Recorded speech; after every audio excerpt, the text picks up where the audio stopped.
And hello, welcome to Dave's Tackle Box on Sunday, the 12th of January 2014. Now, tonight's show is going to be dominated pretty much by one story, and that was yesterday's vape meets held at BBC offices up and down the UK and other media centres all across Europe. Now, obviously, it's going to take some time for everybody to pull together details of every meet that happened yesterday, but actually we've done surprisingly well. we've got three, no less than three VTs covering Cardiff, a little bit of Manchester, Newcastle, Birmingham, where I was at. No coincidence, the three places that Dave, Andy, and I were. So we've actually got three bits of footage to show you, just if you couldn't make it yesterday, to sort of sample the atmosphere a little bit, and if you were there, maybe you'll spot yourself. So, it's going to be good. And we're going to just reflect on that because I've got to be honest, it surpassed my expectations, and my screen just went blank for some reason then. On the Mac, it just went black, and then it came back. So, we'll assume it's okay. Let's start with the titles. See you on the other side.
And away we go. So in addition to talking about yesterday's vape meets, we're also going to be having a look at a couple of other stories that have hit the news this week, and there's some little bits and bobs as we go along as well. So without further ado, let's introduce my guest, becoming something of a regular now, my good friend and partner in crime, Mr. Dave Dawn. Hey, Hello. Dave. Yeah, all right, Bonnie lad. Yeah, I'm not bad at all. How was your weekend? Cold on Saturday.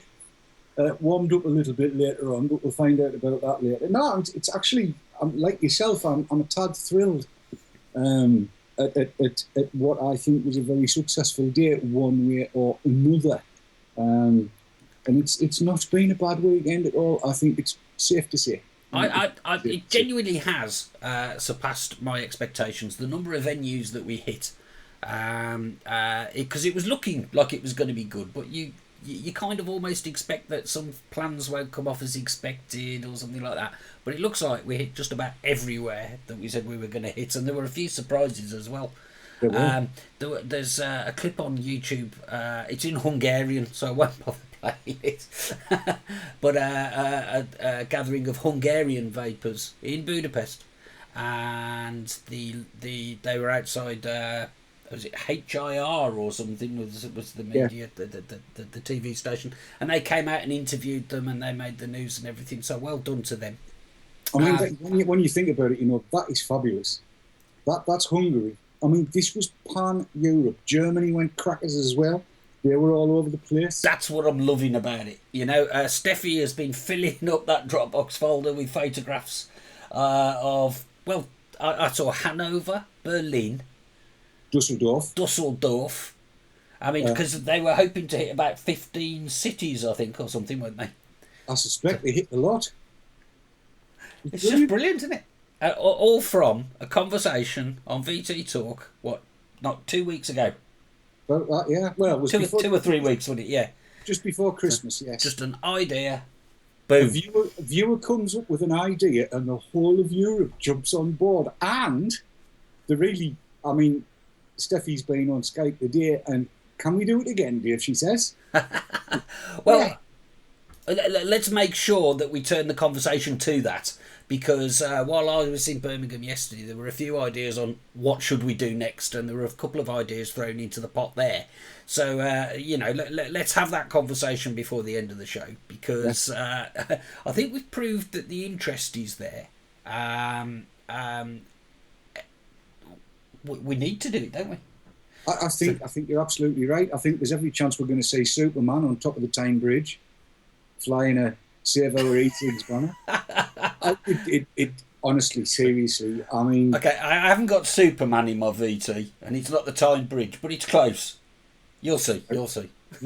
I better play mine first, I guess. Look, Dave took his camera to Newcastle. I took my camera to Birmingham. Andy took his camera to Cardiff, and has also started collecting footage. And we've got a bit of that footage from Andy, as he started editing it up in the Smoke Without Fire sort of theme, and it's excellent.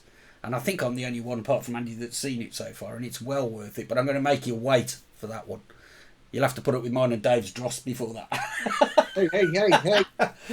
All right, Dave's dross. I'm really quite pleased with the footage I got. And you will hear this disclaimer a few times throughout the show. Andy got some stuff together, so we had something to show tonight because he knew everybody would be interested.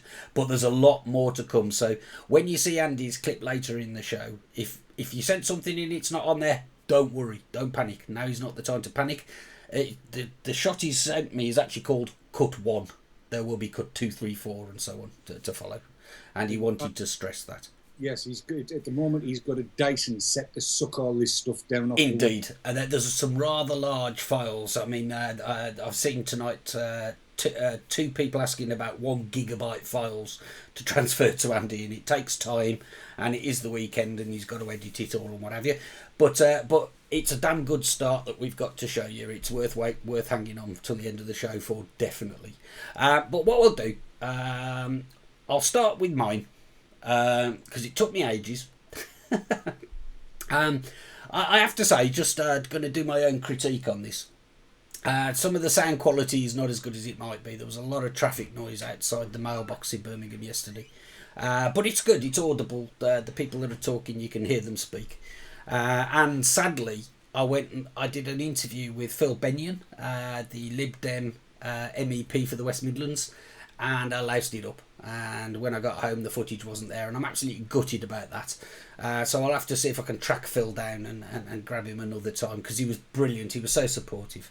But I did get Nikki Sinclair in the end. So I'll roll that one first. This one lasts about 10 minutes, and then we'll come back and have a chat, and then we'll work our way through on a sort of relaxed, casual sort of basis tonight. Yeah, roll VT. Where is it? There it is. Hope you enjoy it.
Well, I'm standing outside the mailbox now in glorious sunshine, and there's more than 30 of us so far.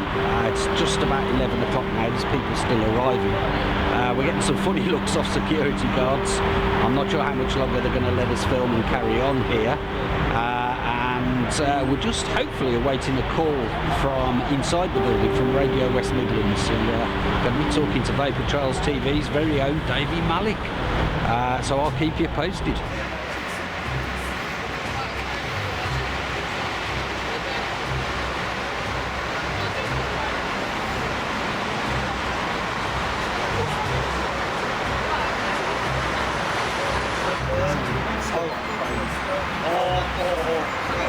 Lovely. I got the shoes.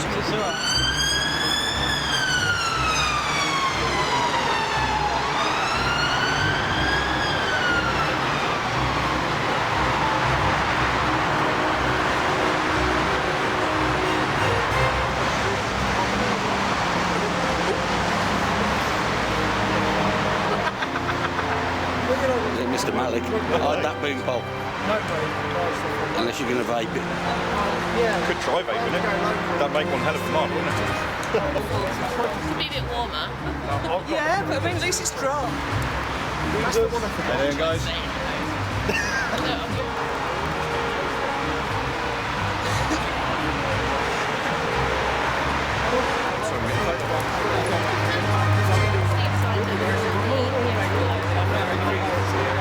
Nicky Sinclair, I'm a West Midlands member of the European Parliament for the We Demand a Referendum Now party. Well, I think it's important to stand up for vapors, and the attempt by the EU Parliament to attempt to effectively ban e-cigarettes. I think it's ludicrous interference, and I think it's an interference from the EU that we don't need, and it's unnecessary. I think vaping is a very harmless participation. I think that is effectively, and the people I've spoken to today, that I've spoken to Twitter, people who have wrote to me have said this was their way of effectively giving up cigarettes. They've tried everything else. 20, 30 years they've been smoking, and this is the only thing that's proved successful. And the thing that really bothers me about this, and I think it says it all, the major lobby against e-cigarettes is the tobacco lobby. Yeah. And I wonder why. I think that argument says it all, and I think that everyone should be very suspicious of why the tobacco lobby wants to ban e-cigarettes. As from what we can see, from what we can hear today, it seems to be the only proven method of giving up cigarettes. So what happens with the EU, any EU legislation, it's something called gold plating, and nation states tend to add a bit more to it. And I think, especially here in the United Kingdom, I think we're the worst country in the EU for that. And when the EU puts their foot in the legislative door, they can't stop. They go on and on and on. So what may be a situation now and what they may be promising may not be what is effectively done